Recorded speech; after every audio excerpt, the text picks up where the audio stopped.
মতের বিরুদ্ধে গেলে তার উপর হামলা করেছে, তার মতের বিরুদ্ধে গেলে তাকে কুপিয়েছে, তাকে হত্যা করেছে, এমনকি তার কবল থেকে রক্ষা পায়নি তার নিজ দলের লোকজন। সে তার দলের মেম্বারকে হত্যা করে প্রতিপক্ষকে সে ফাঁসিয়েছে। সে তার দলের একজন আমার দ্বারা একজন শিক্ষককে হত্যা করে তার বিচার পর্যন্ত করার প্রক্রিয়া শুরু হয়েছে। সে ছিল রক্ত পিপাসু।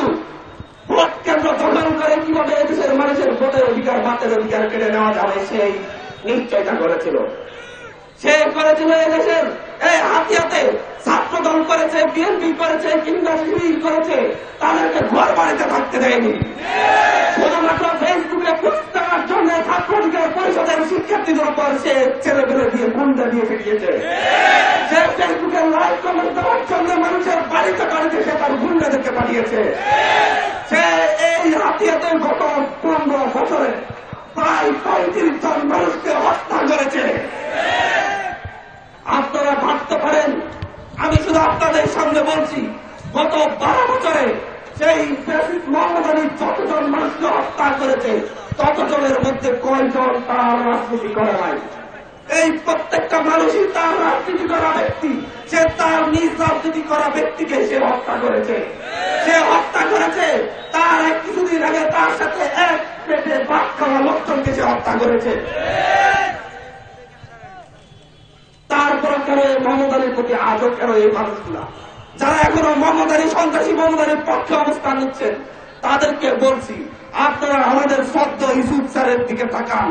আপনারা আমাদের সেই এখানে হিন্দু যে মেম্বারটাকে হত্যা করা হয়েছে তার দিকে তাকান।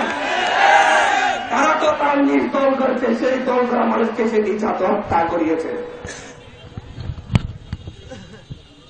এই রক্ত পিপাসী থেকে হাতিয়ার মানুষ মুক্তি পেয়েছে। হাতিয়ার মানুষকে মুক্তি দেওয়ার জন্য আমাকে সর্বোচ্চ পর্যায়ে কথা বলতে হয়েছে।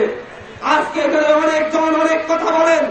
আজকে এমনকি একটি রাজনৈতিক দলের সাবেক সভাপতি দেখি তার পক্ষে কোর্টের লড়াই করতেছে তাকে মুক্তি দেওয়ার জন্য।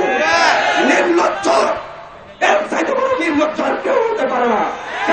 রাজনীতি করছে, তার বাড়িতে সে হামলা করেছে, বলে তাই নাকি তার পেশা। কোন এই সন্ত্রাসীর পক্ষে আদালতে তার অধিকার পেশা হতে পারে? আবার নাকি সে আমাদের প্রিয় একটি দলের, সে নাকি আবার নিজেকে নেতাও দাবি করে।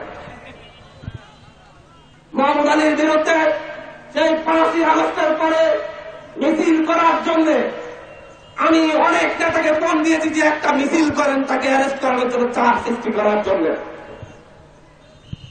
কোন একটি নেতা সেই সাহস দেখায়নি। সাহস দেখাইছে যুব দল, ছাত্র দল, গণ অধিকার পরিষদ, ছাত্র অধিকার পরিষদ এবং আমার পাশে থাকা এই লোকগুলো।